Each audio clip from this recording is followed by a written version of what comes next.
O que mudou no tratamento do câncer de próstata? Quais são os principais avanços? Nós vamos falar sobre tratamento do câncer de próstata hoje, num bate-papo com o Dr. Haroldo Duarte, urologista de Mossoró, membro da Sociedade Brasileira de Urologia aqui da Regional do Rio Grande do Norte. Nós vamos falar sobre tratamento, já deixando claro que o tratamento depende do estadiamento do câncer e a gente vai saber quais são as opções que são utilizadas hoje nesse tratamento do câncer de próstata. Lembrando que quanto mais precoce esse câncer for descoberto, maiores serão as chances de cura. Boa noite.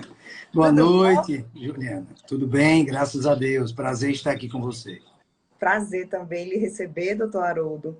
Ainda mais nesse mês, né? Novembro Azul, mês da gente conscientizar cada vez mais os homens. Essa é a terceira live do nosso Novembro Azul. E eu sempre bato nessa tecla, né? A gente está aqui exatamente para desmistificar tudo isso relacionado ao câncer de próstata e desconstruir essa ideia de que homem não precisa ir ao médico, né? Eles dão trabalho. Davam mais, hoje já está melhor, já mudou muito esse conceito. E por que não lembrar, Juliana, se você me permite, antes da gente começar a bater nosso papo, né? Hoje é o Dia Mundial de Combate ao Câncer de Próstata, né? Hoje é dia 17, é o ápice, vamos dizer assim, do Novembro Azul. Eu tenho, inclusive, estou muito lisonjeado pelo seu convite e por estar exatamente nesse dia aqui, que eu sempre digo, é o ápice do Novembro Azul. Ótimo, doutor Haroldo. Então, vamos para o tratamento do câncer de próstata. Quando a gente fala em tratamento do câncer de próstata, tem essa questão de quando esse câncer é descoberto, né? Isso faz total diferença para o tratamento a ser seguido nesse paciente. Sim, Juliana. Até porque todo tratamento, e o tratamento de câncer de próstata, ele tem uma característica diferente da grande maioria dos cânceres. Por quê? Porque nós temos as formas variadas e opções terapêuticas para tratar o câncer de próstata em qualquer estádio ou estadiamento que ele esteja. E a gente pode, de uma maneira assim, muito sucinta, para aqueles que estão nos assistindo, possam também entender isso de uma maneira bem prática, e menos acadêmica, vamos dizer assim, o câncer de próstata, ele pode estar confinado à próstata numa situação in situ, é um câncer muito inicial, ele pode estar confinado à próstata, mas abrangendo a maior parte da próstata, ele pode estar localmente avançado, ou seja, além da próstata, ele pode estar invadindo órgãos vizinhos, por exemplo, o reto, as vesículas seminais, a bexiga, e no estágio mais avançado, que é o estágio que nós chamamos de metastático, ele já está dando metástase e comprometimento à distância. Então, essas características de qual estádio, de qual ponto o câncer de próstata se encontra, é muito importante, porque isso vai nortear qual o melhor tratamento nós vamos escolher para cada paciente. E o que eu digo muito, que nós, urologistas, dizemos muito, é que esses tratamentos são individualizados. Por quê? Porque nós temos pessoas diferentes. Apesar de nós termos as receitas, vamos dizer assim, para os tipos de tratamento, quer seja tratamento cirúrgico, quer seja tratamento alternativo, uma radioterapia, uma hormonioterapia, uma quimioterapia, mas aí isso vai diferenciar muito. Às vezes nós temos pacientes que têm o mesmo estadiamento da doença, mas eles têm opções terapêuticas diferentes. Por quê? Porque nós vamos ter que individualizar. É um paciente que tem muitas comorbidades, é um paciente que é um diabético descompensado, já teve várias situações extra, como um ou dois AVCs, já teve uma colocação de um marca-passo, já teve colocação de stent. Ou seja, são pacientes que podem se diferenciar clinicamente devido às comorbidades que esses pacientes possam apresentar. Então, apesar de ser tratamentos muito bem definidos para indicações bem definidas, mas a gente tem que lembrar que os indivíduos são diferentes e a gente tem que dar uma atenção especial a cada paciente e entrar com uma indicação mais específica para um paciente e para outro, nem que esses pacientes tenham a mesma idade e estejam, como eu disse, a doença no mesmo estadiamento.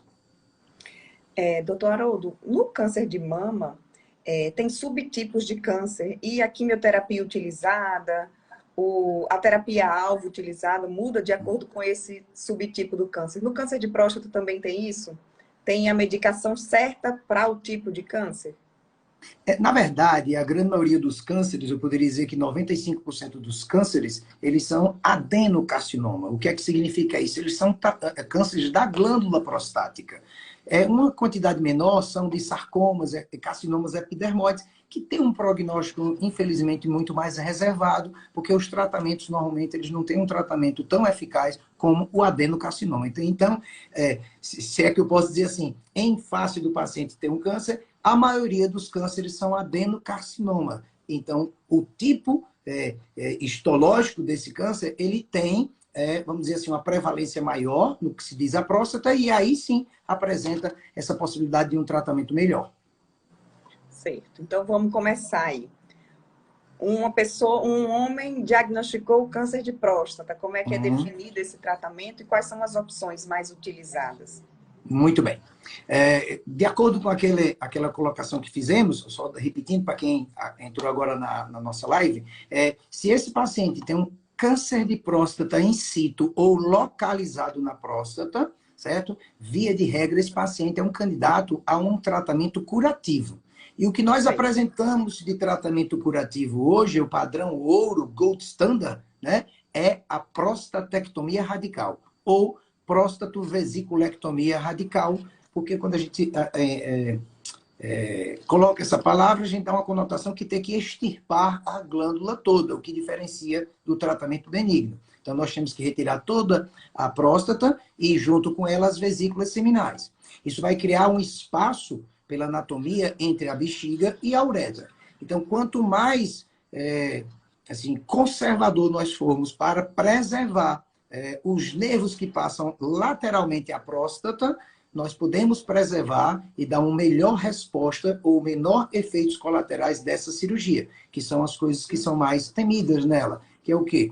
A impotência sexual, ou a disfunção erétil, né, que hoje é classificada como disfunção erétil, e a outra significaria a incontinência urinária, tá?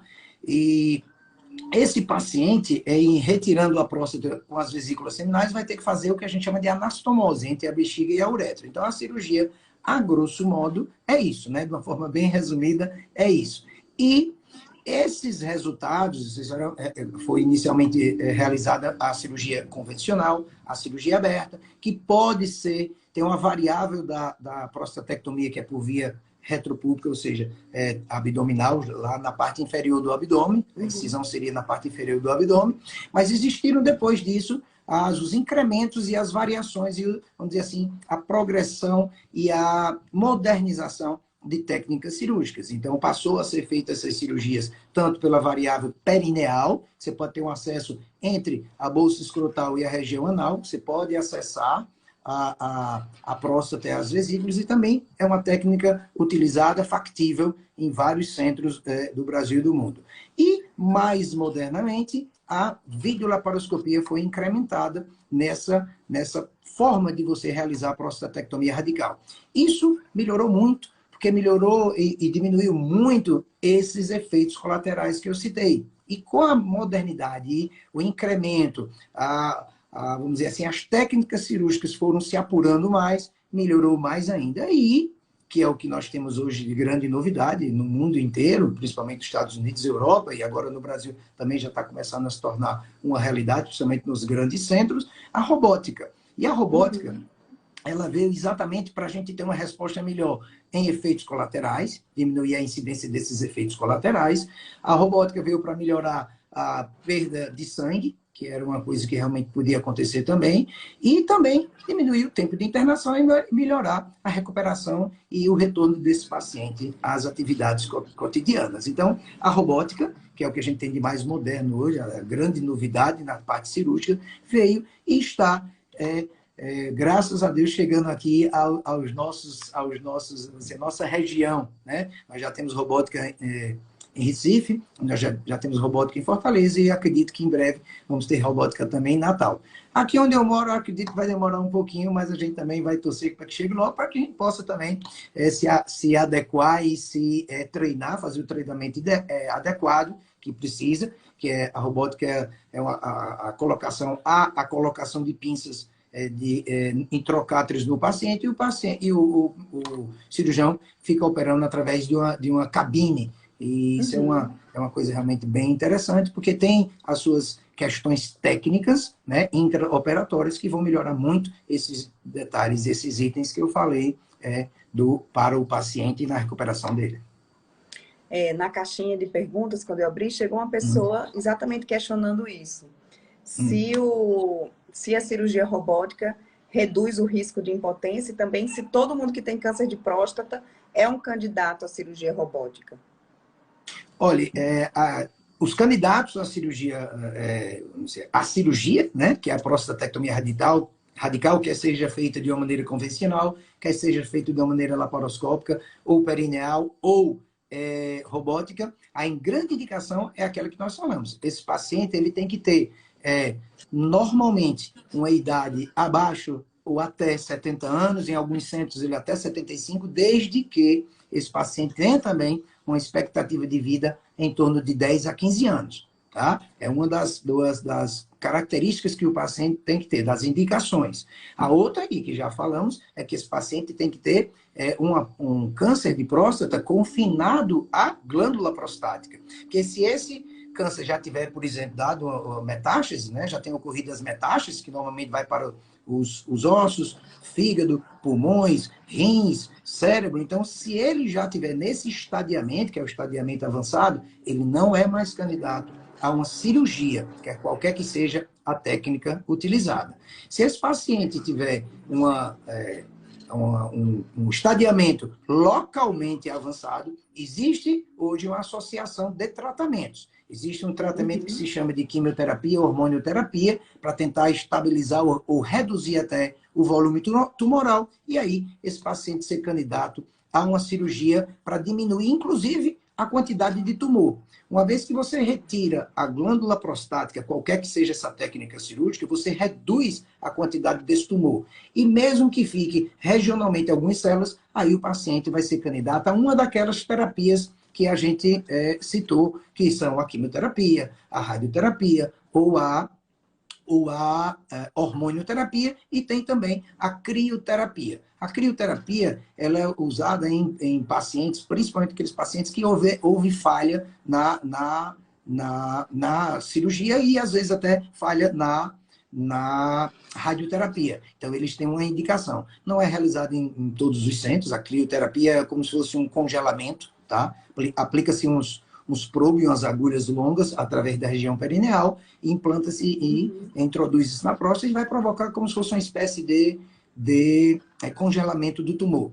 A gente realmente, aqui eu não tenho experiência com isso, é porque a gente não faz isso aqui, mas é passível, e é isso a gente precisa dizer para aquelas pessoas que precisam, que existe essa forma de tratamento. Mas o tratamento gold standard padrão para cura do câncer de próstata é a cirurgia, é a prostatectomia radical.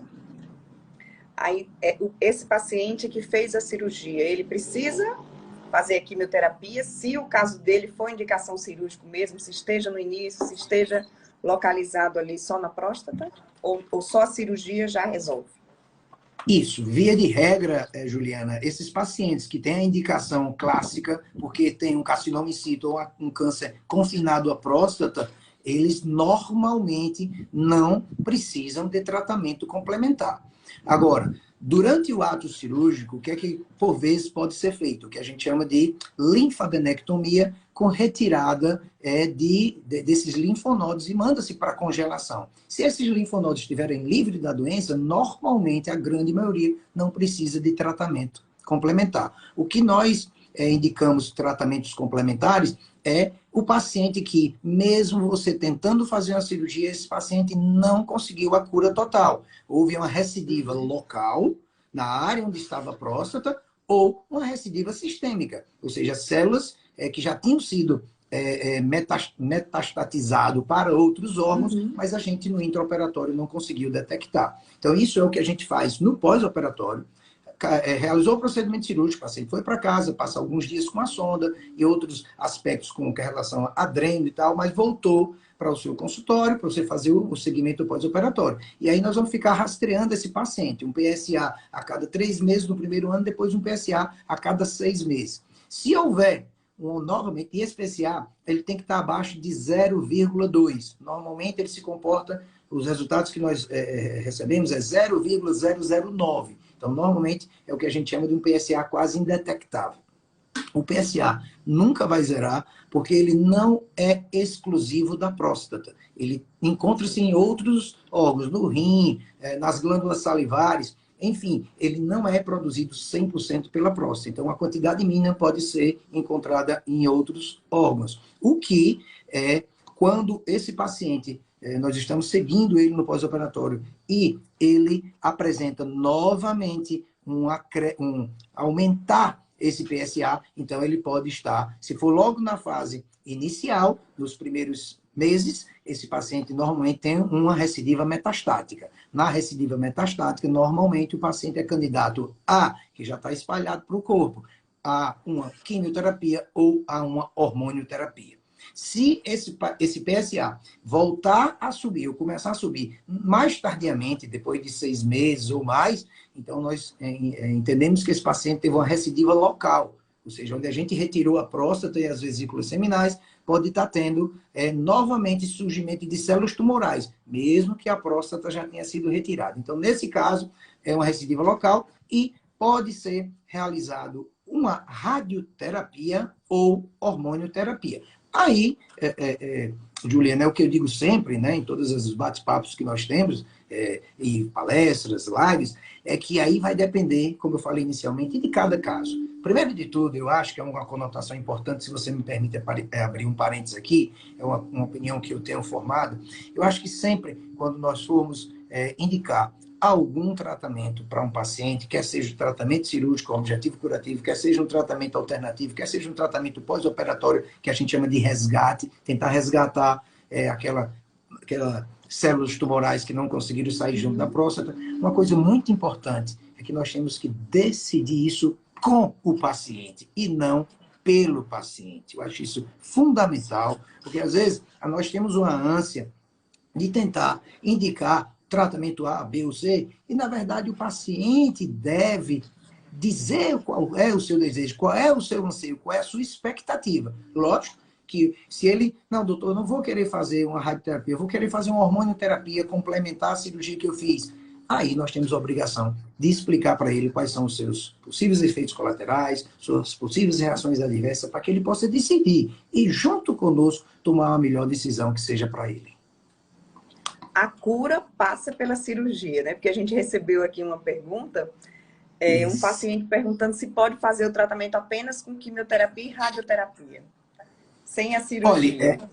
Olha, a cura, porque assim, quando a gente chega a indicar um tratamento desse, por exemplo, existem pacientes que não têm condições operatórias, como eu dei um exemplo, paciente que teve 2 AVC, que teve colocação de um stent, um marca-passo, diabético extremamente descompensado, ou seja, não se locomove. Então, assim, a gente tem que ponderar. Será que esse paciente vai ter um real benefício com a cirurgia radical? Será que ele vai, se ele não deambula, por exemplo, se é um paciente acamado, não vai ter. Então, o que é que nós podemos oferecer para esse paciente? Uma radioterapia, se esse tumor é localizado. Sempre lembrar que as alternativas que nós temos que indicar para os pacientes é de acordo com o estadiamento. Num tumor metastático, eu não tenho como indicar radioterapia. A radioterapia você vai fazer se eu posso utilizar esse termo, uma queimagem, né? Você vai queimar através da radiação o tumor, mas naquela localização. Você não tem como fazer uma radiação por completo, por inteiro. E aí sim, a gente teria que indicar uma terapia através da quimioterapia ou da hormonioterapia. Então, assim,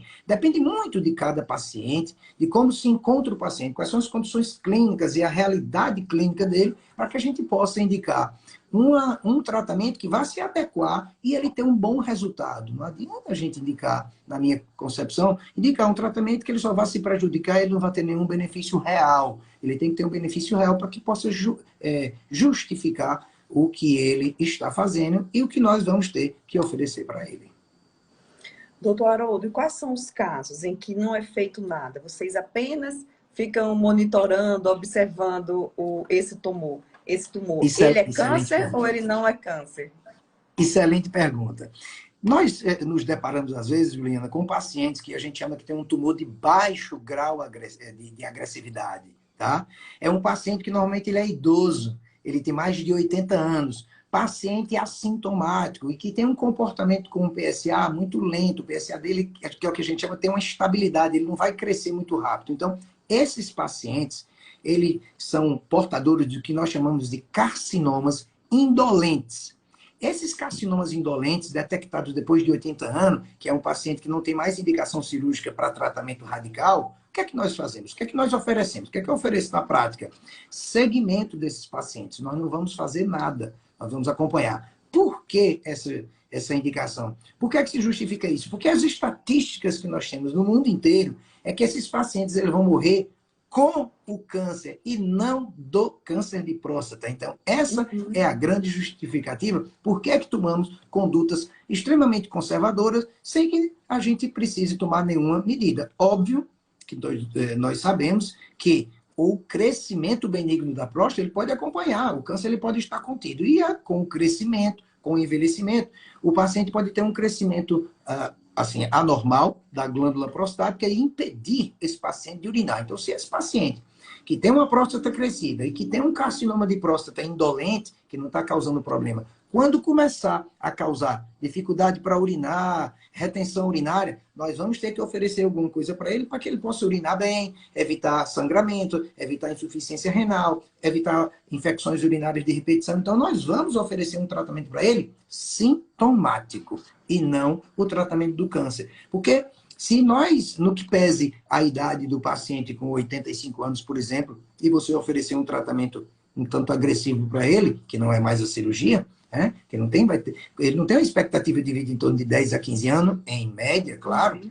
Não estou querendo diminuir a possibilidade de vida de ninguém, mas em média, um paciente com 85 anos, ele não tem uma estimativa de vida em torno de 10, 15, 20 anos. Então, você pondera muito a real indicação da cirurgia. Então, não tem indicação.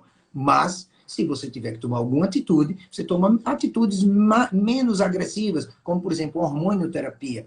O hormonioterapia, você utiliza existem várias opções, certo? Existe a opção que começou com os estrógenos, que eles bloqueiam a produção de androgênios, que é a testosterona, o que teoricamente alimenta o tumor. E tem outras opções também. Tem opções dos agonistas dos hormônios hipofisários, que tem várias e várias opções. Nós temos a flutamida, a ciproterona, que são bloqueadores da produção de testosterona. E essa testosterona é produzida nos testículos e nas glândulas suprarrenais. Então, se você quiser fazer um bloqueio, existe o que nós chamamos de bloqueio androgênico completo, que você pode utilizar a retirada do tecido testicular, que é o que chamamos de orquiectomia subcapsular, acrescido a isso a medicação que vai bloquear a produção das glândulas suprarrenais. Então, com isso, um paciente de 85 anos, por exemplo, ele vai ter uma resposta muito boa, ele vai ter uma resposta que vai dar uma qualidade de vida e uma quantidade de vida dele significativos, sem os malefícios, vamos dizer, sem os efeitos colaterais e sem as intercorrências de um procedimento mais agressivo, tipo cirurgia, tipo quimioterapia, que poderão deteriorar muito o sistema imunológico do paciente e, às vezes, pode até levar ele a complicações e até óbito. Doutor Haroldo, como é que é o pós-operatório da cirurgia na próstata? Em quanto tempo o homem volta à sua vida normal? O que é que ele precisa fazer depois? Vamos lá. Antigamente, lá umas décadas atrás, né, quando a cirurgia era totalmente convencional e quando as técnicas ainda não eram bem conhecidas e bem estabelecidas, o paciente demorava muito, né, era um pós-operatório era um intraoperatório bem prolongado, uma perda de sangue muito importante, problemas no pós-operatório, como eu falei, efeitos colaterais importantes, como disfunção erétil, como incontinência urinária, e com o passar das décadas, com o passar do conhecimento anatômico, da anatomia pélvica do homem, da sua anatomia das relações da próstata com a bexiga, com o reto, com a uretra, com os órgãos vizinhos, com os linfonodos, dentro da caixa pélvica, isso melhorou muito a técnica cirúrgica. Quem melhora na técnica cirúrgica vai melhorar os resultados. Melhorando os resultados intraoperatórios e principalmente pós-operatórios, começou a passar, por exemplo, menos tempo de sonda. Antigamente, há alguns anos atrás, no passado, passava 15, 20 dias com a sonda. E aí isso começou a diminuir. E hoje, com o advento das cirurgias modernas, das técnicas modernas, inclusive da videolaparoscopia e da robótica, principalmente essa, o tempo de permanência de sonda diminuiu muito. Alguns casos, os pacientes passam 5 dias, às vezes, dependendo do intraoperatório, um pouquinho mais, 7, no máximo, em situações muito reservadas. Então, isso veio a melhorar muito. E esse conhecimento técnico também melhorou muito aqueles efeitos colaterais e reações que o paciente tinha no pós-operatório, como de incontinência urinária, disfunção erétil. Então, o conhecimento técnico e das técnicas cirúrgicas, da anatomia, veio a melhorar muito. Então, a recuperação do paciente hoje, eu ouso até em dizer que é praticamente 1/3 ou mais do que era no passado. Então, o paciente tem o seu retorno às suas atividades trabalhistas e sociais muito, muito, muito mais rápido do que quando era feita a cirurgia convencional há décadas atrás. E até mesmo a cirurgia convencional realizada hoje, ela tem um pós-operatório um pouquinho mais extenso do que a robótica, a videolaparoscopia e a robótica. Doutor Haroldo, se você pudesse elencar aqui o que de melhor aconteceu nesse tratamento do câncer de próstata, qual o principal avanço? Seria as técnicas cirúrgicas mesmo? Sim, eu diria sim. Agora, lógico, se nós nos deparamos com um paciente com carcinoma de próstata, com câncer de próstata in situ ou localizado na glândula, a gente tem um resultado muito bom. E isso o Daniel, o doutor Daniel, que nos antecedeu, e Ângelo também, devem ter feito até essa colocação. Mais de 90% nós temos de cura para esses pacientes. E com essas técnicas robóticas, videolaparoscopia e robótica principalmente, está se aumentando, está para 95% mais ou menos de sobrevida ao longo de 5 anos em diante. Então, isso é um resultado muito bom que só vem a somar. Eu acho que cada percentual desse que vem a somar com alguma coisa de bom, é sempre bem-vindo, tá? E eu acho, Juliana, eu tenho a grata impressão de que pacientes que no passado nos chegavam com metástase, que era na ordem de 40%, nós estamos tendo a oportunidade de operar mais pacientes. Por quê? Porque esses pacientes estão procurando os serviços de saúde com mais precocidade. Eles estão indo. As campanhas, o que nós estamos fazendo agora, o Novembro Azul, nós passamos todos os anos. O Novembro Azul começou em 2003 na Austrália, aqui foi incrementado depois de 2013, 2017, por aí, entre esse meio, não me recordo agora bem direitinho a data, mas isso começou a movimentar muito e nós tivemos campanhas e mais campanhas, o Brasil inteiro, inclusive se vestindo praticamente de azul, né? E isso mobiliza muita gente. Ontem, eu até estava falando com você, fui a uma comunidade aqui que é um município de uma praia, que é próximo aqui da nossa cidade, e a gente foi um bate-papo, até porque não tinha como projetar nada, mas o pessoal se interessou. E essa procura, vamos dizer assim, preventiva, anual, participando das campanhas, e mesmo sem as campanhas, eu tenho visto isso nas últimas 2 décadas, melhorou muito. Por quê? Porque nós conseguimos acompanhar o paciente mais precocemente. E esse acompanhamento nos permite, em diagnosticando o câncer de próstata, ele vai estar no início. Estando no início, nós temos umas chances maravilhosas de levar e oferecer esse paciente a cura.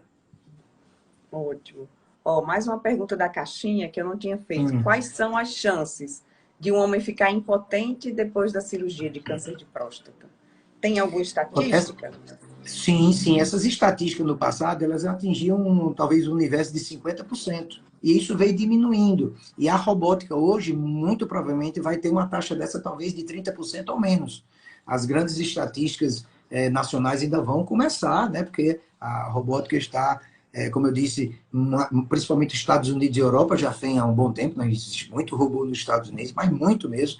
E aqui no Brasil tem muito já na região sul, nos grandes centros, mas aqui como eu falei, está chegando em Recife, está chegando em Fortaleza, e isso vai ser uma coisa que vai chegar em qualquer lugar. Então, a tendência disso é diminuir bastante com relação à disfunção erétil. A disfunção, a incontinência urinária, que era na ordem, varia em alguns estudos de até 10%, hoje a gente já sabe que é em torno de 5%. Então, melhorou, quer dizer, você reduziu praticamente a metade. E quanto mais e mais as técnicas robóticas forem utilizadas, a tendência e a curva de aprendizado melhorar muito na nossa região, a tendência a melhorar muito mais isso, e talvez, com certeza, não é nem talvez, com certeza, isso a tendência a diminuir mais ainda essas estatísticas, tendendo, se Deus quiser, quase para as índices ou frações mínimas.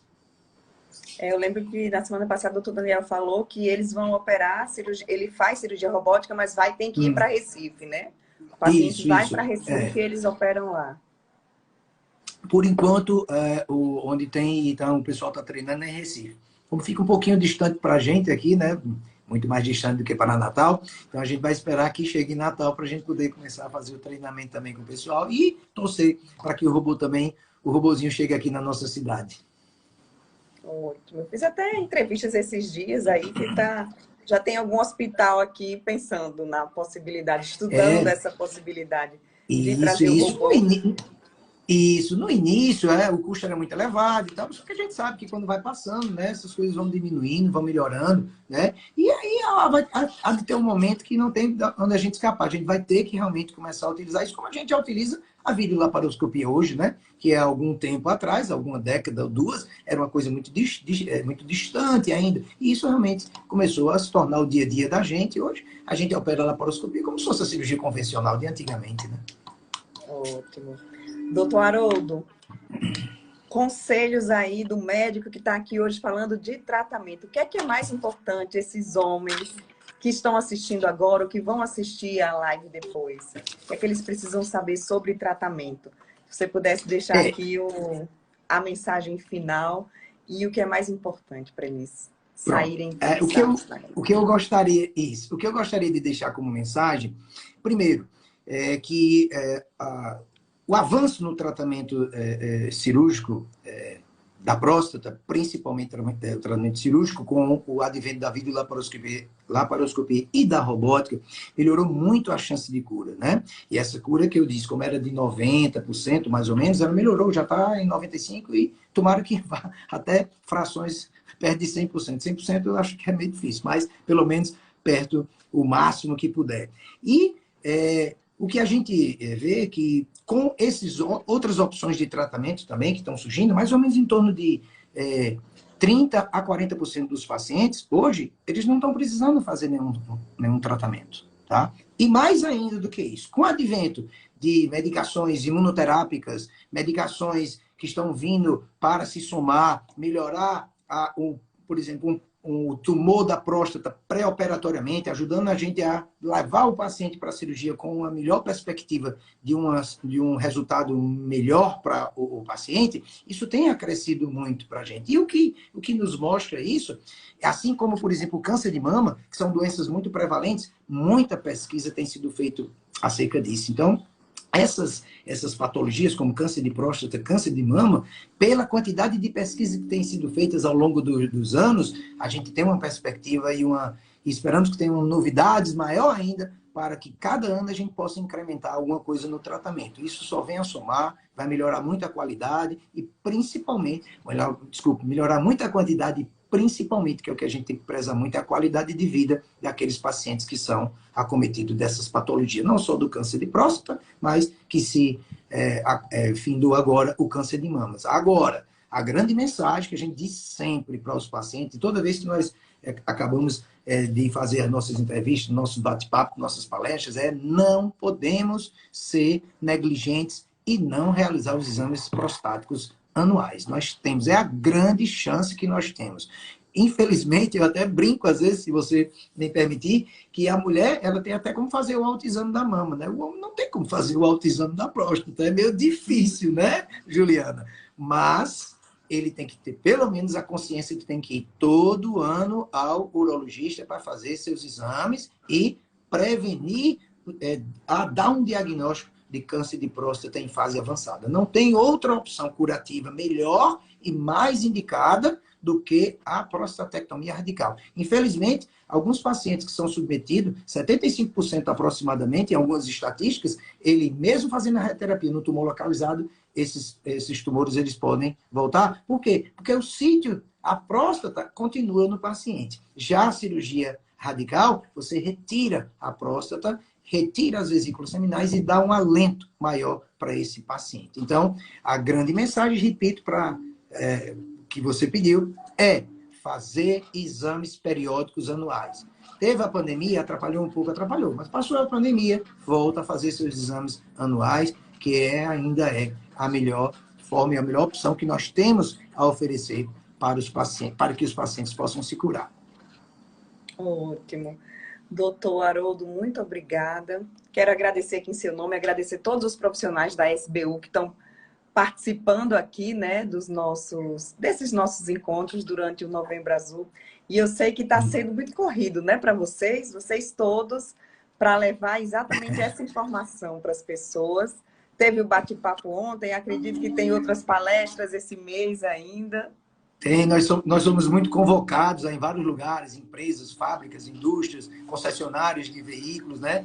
Escolas, ou seja, essa corrida que a gente tem em novembro é muito importante, não só para nosso crescimento pessoal, nosso crescimento científico, mas também para que a gente possa informar mais e mais pessoas. Ontem no bate-papo era impressionante, pacientes que você imaginava que tipo, por que eu estou aqui? Eles já estavam lá, e pacientes jovens que se preocupam, inclusive, com os dados que a gente passava e fornecia, porque, por exemplo, se você tem um familiar que tem histórico de câncer de próstata, você tem um irmão, um pai, um avô, isso se aumenta mais ou menos em torno de 2,2 a 2,5 vezes a possibilidade de você desenvolver um câncer. Então, é um dado muito importante que você tem que levar em consideração. Imagine aquela pessoa que teve, por exemplo, se eu tive um pai com câncer de próstata, eu tenho que redobrar a minha atenção, o meu cuidado, para que eu não possa ser acometido também. E se for, eu tenho tempo hábil para curar o meu câncer, porque eu fui diagnosticado em fases iniciais. Então, é isso que a gente tem que fazer, o nosso papel é esse. Em novembro a gente dá uma corridazinha a mais, mas é isso mesmo. Faz parte do Novembro Azul e faz parte da nossa responsabilidade social, que eu acho muito importante. Ótimo. Deixar também até aqui o convite para todos, porque os profissionais da SBU, né, vocês todos participaram da nossa edição da VB Digital. Tem uma entrevista com o Dr. Ângelo Campos, que é o presidente da SBU aqui do Rio Grande do Norte, trazendo exatamente essas informações sobre prevenção, sobre diagnóstico, sobre tratamento. É só clicar no link que está aqui na bio do Guia Viver Bem e baixar a revista, que também tem uma reportagem completa para somar, né, com essas lives que a gente está promovendo a cada semana. A live da próxima semana, doutor Haroldo, vai ser na terça, porque na quinta tem Jogo do Brasil. Aí, se já é difícil trazer os homens para cá, imagine dia de jogo, né? Certeza. Mas aí, só para concluir a minha participação, eu repito, estou muito lisonjeado pelo convite, realmente, principalmente nesse dia, que é o dia 17, né, que é o Dia Mundial de Combate ao Câncer de Próstata, e agradeço a você pela condução, excelente condução da nossa live, do nosso bate-papo, você nos deixa muito à vontade, tá? E também agradecer na pessoa de Ângelo, da SBU, a SBU-RN, pelo honroso convite. Estou sempre à disposição aqui, participar de qualquer evento para a gente engrandecer a urologia do Rio Grande do Norte e do Brasil. Ótimo. E essa tecnologia agora com as lives, né? Onde é que eu ia entrevistar o doutor Haroldo? E aí, em Mossoró, né? Agora fica tudo mais próximo. Muito obrigada, doutor Haroldo. Foi um prazer. Eu que agradeço. Conversar e aprender mais. O melhor ouro de Mossoró, a Marcele está dizendo aqui. Essa não vale não, que é a minha filha. Tem que dar o desconto. Vale sim. Filha tem que admirar pai. Ótimo. Obrigada, doutor Haroldo. Boa noite.